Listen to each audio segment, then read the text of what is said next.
What's up, patriots and campers alike? How we doing on this beautiful, beautiful Tuesday? For us here, it's trash day, so I got to get it out. Yes, I do. But welcome in here. I needed to show this a little bit. I'm doing my research on it because I told you it's above my pay grade, and I did tell you I do feel like the rug was pulled out, or maybe the curtain was pulled back. I'm not sure how to take it, but there is a major, major response from the black conservative community and black liberals that I think sort of agree with this situation here. And I'm getting enlightened to it too. So that's my only job here, is to just bring certain angles and views to you as I'm doing my research. And of course, I want you to hear it straight from Scott Adams' mouth. So I want to play it for you. And I will leave a comment in the bottom. And you please leave some comments. I'll put the link in there, everything like that. And don't forget, subscribe, share. It helps me build the YouTube channel. And we're getting ready to go. Let's do this. So everybody would have known that Is the Press a Hate Group would be clear hyperbole. And that's good. Nobody complained. Nobody complained. So it's good when people understand hyperbole in some situations. So that's just about a tweet, and you can check out this replay of his podcast today, his Coffee with Scott Adams podcast. He put a tweet up, and it was a poll, and of course he's fighting poll with poll. So if you kind of do your research here, you're going to see what type of utensils he's using um, to wake America up, I think, and get people talking about stuff like this. And I think the conversation's healthy if you get rid of hyperbole or use hyperbole in the right way. So let's hear what he has to say. But sometimes maybe they don't. Sometimes maybe they don't. Well, I'd like to thank again, I can't remember if I did this on live stream, but black conservatives have been great to me this week. So most of the black, I think most or all of the black conservatives who have looked at my controversy this week and looked into it, the ones who looked into it, yeah, we are private. The ones who looked into it said, "Oh, that's no big deal. It's kind of alarming. Maybe it wasn't so good to use those words, but no real problem here." Now, how do you process that if you're the mainstream media? So as you know, I'm fully canceled. All of my books and comics and calendars and everything fully canceled. And you got to see, you have to see the guy's not me. Like, I'm just sitting here on a tiny little budget trying to put my time in. And this guy doesn't have to answer to anybody. He's a multimillionaire. I've read two of his books. A really good, I know they have editors, but a really good book writer, author. I've enjoyed his podcast for now, maybe going on 5 years, at least four.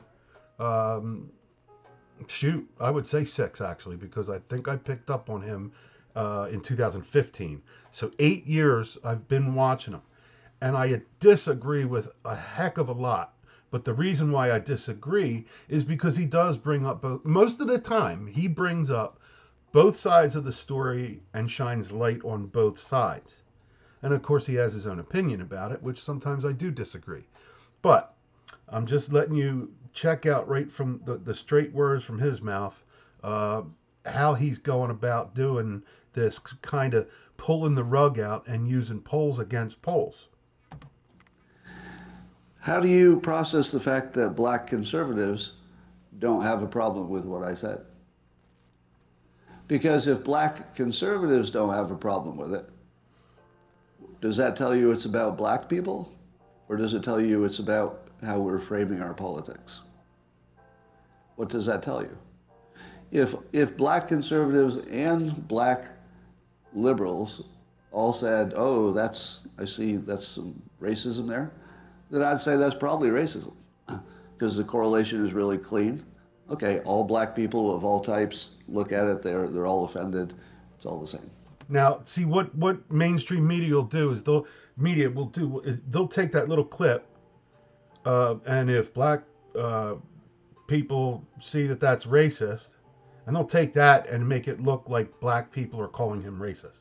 And I honestly, I watch at least 6 or 7 conservative black commentators, uh, YouTubers, whatnot, and they're all like, I get it.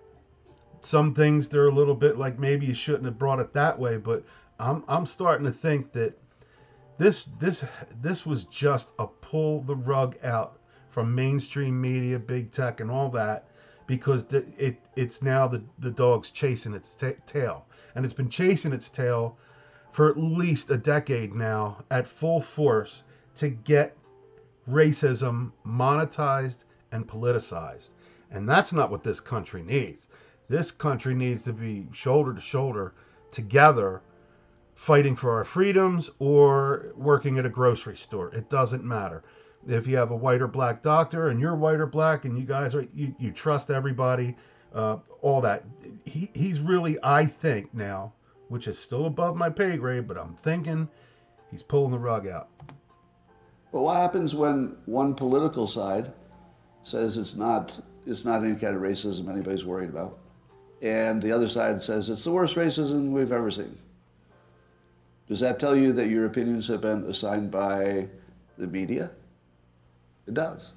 That's a very clear signal that it's not about race, but the entire media made it about race. Putting half the I country mean, in it's a about box. race. Obviously, that's the topic. But if people who are American and black are looking at it and saying, I don't see what you're complaining about.